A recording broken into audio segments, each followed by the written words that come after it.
आखिर सही फैसले लेना कब सीखेंगे रोहित शर्मा? क्या रोहित को टेस्ट मैच से रिटायरमेंट लेनी चाहिए? नहीं रोहित भैया, बहुत हुआ, अब आप जरा टेस्ट को अलविदा कह दीजिए। ये चीजें इस वक्त सोशल मीडिया पर खूब चल रही हैं क्योंकि इंडिया ऑस्ट्रेलिया की जो बॉर्डर गावस्कर ट्रॉफी ऑस्ट्रेलिया में खेली जा रही है, वहां पर्थ जीतने के बाद एडिलेड हम 10 विकेट से हारे। इतनी खुशी जीत के नहीं थी जितना दुख हार का है, क्योंकि अब ये 5 मैचों की टेस्ट सीरीज 1-1 से बराबर हो गई और इंडिया का WTC से बाहर होना लगभग तय हो गया, क्योंकि अब आप अपने भरोसे नहीं बल्कि कुदरत के निजाम के भरोसे हैं। आपकी टीम 200 का स्कोर तक नहीं बना सकी, तो फिर लोग कह रहे हैं कि रोहित शर्मा आपने जो ये फैसले लिए ये गलत है। वीडियो लंबी होने वाली थोड़ी सी, क्योंकि इसमें मैं तमाम फैक्ट बताऊंगा, आपको रिकॉर्ड्स बताऊंगा, स्टैट्स बताऊंगा और गलतियां बताऊंगा, क्योंकि भाई डेटा निकालना पड़ता है ना। रोहित शर्मा जैसे खिलाड़ी को अगर कोई इंसान कह रहा है कि वो रिटायरमेंट ले लें, तो फिर आपके पास नंबर्स होने चाहिए, फिगर्स होनी चाहिए ना अच्छी। भाई इस टेस्ट मैच में 3 बंदे गए थे बाहर। सुंदर को प्लेइंग 11 में नहीं रखा गया, उनकी जगह अश्विन आए थे। लोगों ने सवाल खड़ा कर दिया कि ठीक है, ध्रुव जुरेल, देवदत्त पडिक्कल समझ में आ रहा था, गिल और रोहित के लिए जगह खाली करनी थी, बट सुंदर को वापसी क्यों कराई? जबकि सुंदर ने अच्छा परफॉर्म किया था। अगर सुंदर की बात करूं तो न्यूजीलैंड के खिलाफ उनकी परफॉर्मेंस अच्छी थी। न्यूजीलैंड ने अपने कमबैक मैच में 13 विकेट चटकाए थे। 13 विकेट बहुत होते दोस्त। उधर अगर बात करूं पर्थ टेस्ट मैच की, तो पहली पारी में 4 विकेट और दूसरी 4 विकेट और 29 रन बनाए थे। वहीं दूसरी पारी में भी 2 विकेट चटकाए थे, तो 6 विकेट उसमें भी लिए थे। लेकिन इस सबके बावजूद उनको बाहर कर दिया गया पिंक बॉल के लिए। तो प्रैक्टिस मैच में तो वहां पे भी 2 विकेट चटकाए थे और 42 रन बनाए थे तक। लेकिन भैया क्या मायने रखता है, अश्विन को उनकी जगह लेकर आते हैं। और Ashwin, no disrespect to Ashwin, but Ashwin ने कुछ नहीं किया, ना तो बल्ले से ना गेंद से। दोनों पारी में फ्लॉप रहे। ऊपर से जो इससे बुरी चीज रही वो ये कि ट्रेविस हेड ने सबसे ज्यादा कुटाई भी अश्विन की ही की। अश्विन का लेफ्ट हैंड बैट्समैन के खिलाफ रिकॉर्ड अच्छा, लेकिन शायद ट्रेविस हेड अलग मूड में आए थे, वो उनका कुछ नहीं उखाड़ सके। ऊपर से 140 रन की पारी खेली, मैच वहीं पे खत्म हो गया था। तो ये एक गलत फैसला। ऊपर से अब अगर स्टैट्स की बात करूं तो इंडियन कैप्टन जो कि तीनों फॉर्मेट यानी कि टेस्ट, T20 और ODI तीनों फॉर्मेट 10-10 विकेट से हार चुके हैं, वो 2 ही कैप्टन है दोस्त। एक है विराट कोहली जो चले गए थे, और अब है रोहित शर्मा। 10 विकेट से टेस्ट में ऑस्ट्रेलिया ने हरा दिया। ODI और वनडे और T20 की बात छोड़िए।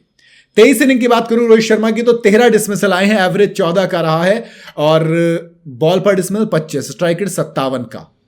अब आप लगा लीजिए मतलब कितनी बुरी हालत चल रही है। रोहित शर्मा का अपना बल्ला चल नहीं रहा है, फैसले गलत साबित हो रहे हैं। ऊपर से सामने वाली टीम के जो पैट कमिंस हैं, उनके आगे ऐसा लग रहा है और ज्यादा कमजोर नजर आते हैं, क्योंकि रोहित ने पैट कमिंस के सामने 11 इनिंग में बैटिंग की है, 184 रन बनाए, 184 बॉल में 120 रन बनाए, और 5 बार 11 में से 5 बार पैट कमिंस ने उन्हें चलता किया है।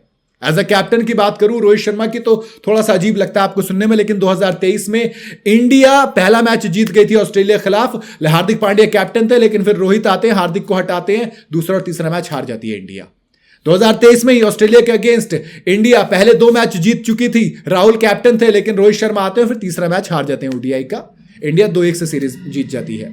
अब ऑस्ट्रेलिया में हम 1-0 से आगे चल रहे थे, बुमराह कैप्टन थे, लेकिन रोहित आते हैं, बुमराह को हटाते हैं, इंडिया दूसरा मैच हार जाती है। इसलिए लोग कह रहे हैं कि रोहित शर्मा को हटाइए भैया टेस्ट की कैप्टनसी से। अगर टेस्ट एवरेज बात करूं तो 5वां टेस्ट जब इंग्लैंड के अगेंस्ट खेला था तो 45 का एवरेज हुआ करता था, 45.4 का। फिर बांग्लादेश के खिलाफ हुआ है तो 44 हो गया।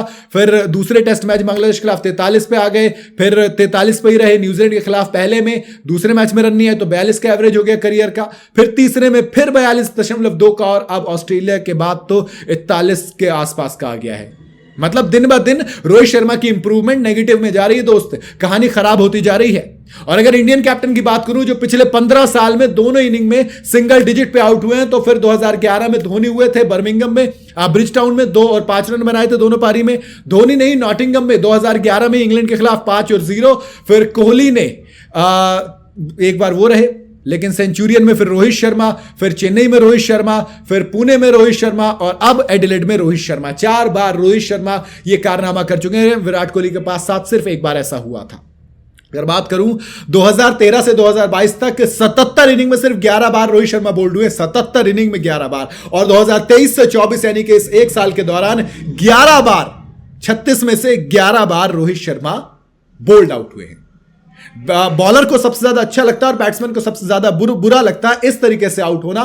तो कहीं ना कहीं अब रोहित शर्मा पे जो सवाल उठ रहे हैं वो बनते भी हैं। बाकी आपको क्या लगता है? क्या आपको लगता है रोहित शर्मा कमबैक करेंगे और रनों से बल्लों से इन तमाम आलोचकों का जवाब देंगे? आपकी अपनी राय क्या है मुझे कमेंट में जरूर बताइएगा। वीडियो अगर आपको पसंद आई हो तो इसे लाइक और शेयर जरूर करें और जाते जाते चैनल को फॉलो और सब्सक्राइब जरूर करते जाइएगा।